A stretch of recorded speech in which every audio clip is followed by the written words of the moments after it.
विश्व प्रसिद्ध सोनपुर मेला के तर्ज पर इस बार फिर लगने जा रहा है मुजफ्फरपुर जिले के गरहा में श्री अर्जुन बाबू पशु मेला एवं हाट बाजार, जिसको लेकर मेला के संयोजक पूर्व मंत्री शो के प्रायोजक है मां भवानी डेकोर प्राइवेट लिमिटेड, मतलब a complete floor solution, new 0 mile Dadar road Muzaffarpur व औराई विधायक राम सूरत राय ने मेला समिति के सभी सदस्यों के साथ तैयारी को लेकर बैठक की। बैठक में मेला के दौरान विधि व्यवस्था, ट्रैफिक व्यवस्था, मेला ग्राउंड, शौचालय, बिजली, पानी इत्यादि के व्यवस्था को लेकर चर्चा हुई। श्री अर्जुन बाबू पशु मेला के संयोजक पूर्व मंत्री व वर्तमान औराई विधायक राम सूरत राय ने कहा कि हर साल की तरह इस साल भी श्री अर्जुन बाबू मेला का आयोजन किया जा रहा है। इस बार यह मेला 1 महीने का होगा, जो 9 अप्रैल से 9 मई तक चलेगा। इसमें विदेशी झूला, सर्कस, मौत का कुआं, राज्य स्तरीय कुश्ती, साथ कई राज्यों के व्यापारी अपना हाथी घोड़ा सहित पशु लेकर आ रहे हैं। इस मेला को लेकर सभी लोगों में काफी ज्यादा उत्साह है। बिहार का यह दूसरा सोनपुर मेला है, जहां बिहार के साथ साथ अन्य राज्यों से भी लोग पिछले बार आए थे। इस दौरान पूर्व मुखिया भरत राय सहित अन्य गणमान्य लोग मौजूद रहे। आज का प्रेस वार्ता आज हर वर्ष की भांति इस वर्ष भी श्री अर्जुन बाबू पशु मेला हाट बाजार का आज विधिवत मेले का शुभारंभ किया गया है और तमाम हमारे समाज के लोग, परिवार के लोग और इस व्यापारी भाइयों का आज बैठक था, जिसमें सर्वसम्मति से सब लोगों का निर्णय लिया गया है कि यह मेला अब 1 महीने का लगेगा।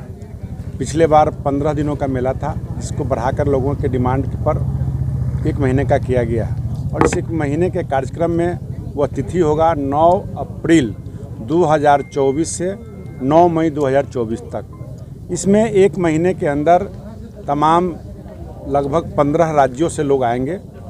MP से आएंगे, UP से आएंगे, राजस्थान से आएंगे, गुजरात से आएंगे, आपको आसाम, बंगाल, बिहार, तमाम जगह से लोग यहाँ व्यापारी भाई आते हैं। घोड़े के हैं, हाथी के हैं, गाय, भैंस और तमाम चीज़ों को लोगों को देखने के लिए इस बार बेहतरीन व्यवस्था मेला आयोजन समिति के द्वारा किया गया है, जिसमें सर्कस भी, जेमिनी सर्कस का भी व्यवस्था हो गया है, बात हो गई है। सर्कस वाले आएंगे, डिज्नीलैंड वाले आएंगे और इस बार का जो आकर्षण का केंद्र झूला होगा वो एक बेहतरीन तरीके का फिश टनल, जो एक झूला के अंदर आता है फिश टनल, जिसमें रंगीन मछलियों का एक 10-20 हज़ार मछलियाँ उसमें रहेगी, उसको लोग देखेंगे और शीशे के अंदर वो बंद रहता है। और उसके अलावा मौत का कुआं, जो बिहार का सबसे बड़ा मौत का कुआं होगा, उसमें लगभग 10 मोटरसाइकिल और 7 मारुति कार एक साथ चलेंगे। ये सारी व्यवस्था बनाई गई है और निश्चित तौर से इसमें एक नया चीज़ और भी ऐड किया गया है। पिछले बार प्रतियोगिता हुआ था, दंगल प्रतियोगिता महिला पुरुष, तो इस बार 2 दिवसीय किया गया, यानी 2 बार होगा, क्योंकि बिहार के अंदर भी प्रतिभावान बहुत ऐसे पहलवान हैं जो छूट गए थे।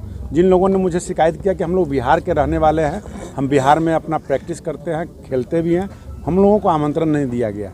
तो लोगों के सुझाव, मेला समिति के लोगों के द्वारा सुझाव हुआ कि एक दिन हनुमान जयंती के अवसर पर बिहार के जितने भी हमारे पहलवान पुरुष हो या महिला हो, उनका कुश्ती एक दिन हो जाए और बाहर अन्य राज्यों का कुश्ती दूसरे दिन, जो तिथि तय हो जाए, उस पर किया जाएगा।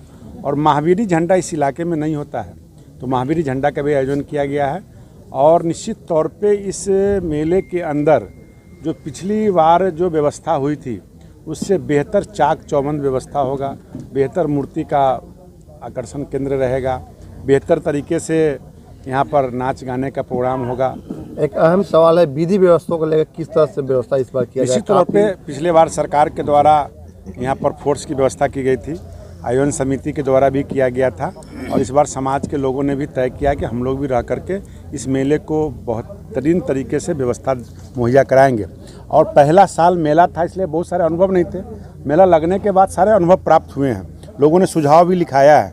सुझाव में शौचालय का व्यवस्था होना चाहिए, बिजली का व्यवस्था होना चाहिए, ट्रैफिक का व्यवस्था होना चाहिए। सारे चीज़ों पर अध्ययन करके सभी मेला आयोजन समिति के जितने भी सदस्य हैं वो तय करके एक व्यवस्था बनाएंगे और सरकार के सहयोग से और अपने सहयोग से और समाज के सहयोग से बेहतरीन व्यवस्था हो, हम ये प्रयास करने जा रहे हैं। पिछले बार जाम की समस्या काफ़ी ज़्यादा हाँ, पिछले बार जाम की समस्या थी, जो लोगों को ये आइडिया नहीं था कितना बड़ा मेला लगेगा, उसके लिए जगह हम लोग कम लिए थे।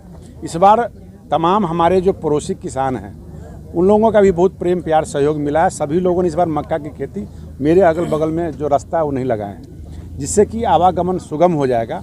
और पिछले साल गेहूँ ये मेला पहले लग गया था, इस बार मेला 1 महीना के बाद लग रहा है। उस समय सारे फसल कटे रहेंगे तो कहीं से भी लोग निकल सकता है। उसके अलावा 2 रोड हमारा जो नहीं बना हुआ था वो रोड भी बन गया है, तो बेहतरीन तरीके से यातायात का सुगम व्यवस्था किया जाएगा इस पर। Thank you.